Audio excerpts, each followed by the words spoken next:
শারীরিক অক্ষমতার অনেকগুলো টপ মেডিসিন রয়েছে। তার মধ্যে দেখবেন যে অনেক এক একজন এক এক লক্ষণ আছে। আপনারা যারা মেডিকেলে পড়াশোনা করতেছেন কিংবা আপনারা ডাক্তারি করেন, এই জিনিসটা খেয়ে গুলিয়ে ফেলে দেন কিন্তু দেখবেন। আমি একটা পোস্ট করেছিলাম, একজন লিখতেছে ক্যালাডিয়াম, একজন হচ্ছে লাইকোপোডিয়াম, এক একজন এক এক ধরনের লেখে। তো আমি আজকে বলি, যাদের দেখবেন যে যৌন উত্তেজনা আছে, শারীরিক উত্তেজনা প্রচুর কিন্তু থাকা সত্ত্বেও কি শারীরিকভাবে অক্ষম, সে সে তার কাজে কী করবে, মেশিন সে ফিট করার ক্ষমতা রাখে কিন্তু মেশিনে কি নাই, স্পিড নাই।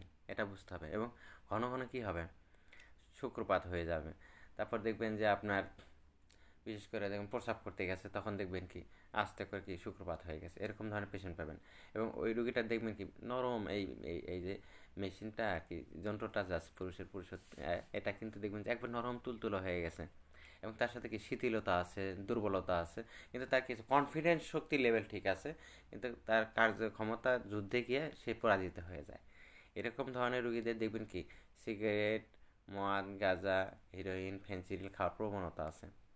এদের এই ওষুধটা দিবেন, খুব ভালো একটা রেজাল্ট আসবে। ক্যালাডিয়াম মাদার টিংচারটা ব্যবহার করে দেখেন, খুব ভালো রেজাল্ট আসবে। এছাড়াও হোমিওপ্যাথিতে অনেক ওষুধ আছে। রোগীর লিভারের সমস্যা আছে কিনা, প্রস্রাবের প্রবলেম আছে কিনা, আইবিএসের প্রবলেম আছে কিনা, সোরাইসিসের প্রবলেম আছে কিনা, স্কিনের প্রবলেম আছে কিনা, লাংসের প্রবলেম আছে কিনা, হার্টবিটের প্রবলেম আছে কিনা, দেখে ওষুধ দিবেন, খুব ভালো একটা রেজাল্ট পাবেন। আমি ক্যালাডিয়াম মাদার টিংচার 2 বেলা ব্যবহার করে খুব ভালো রেজাল্ট পাইছি। আসসালামু আলাইকুম।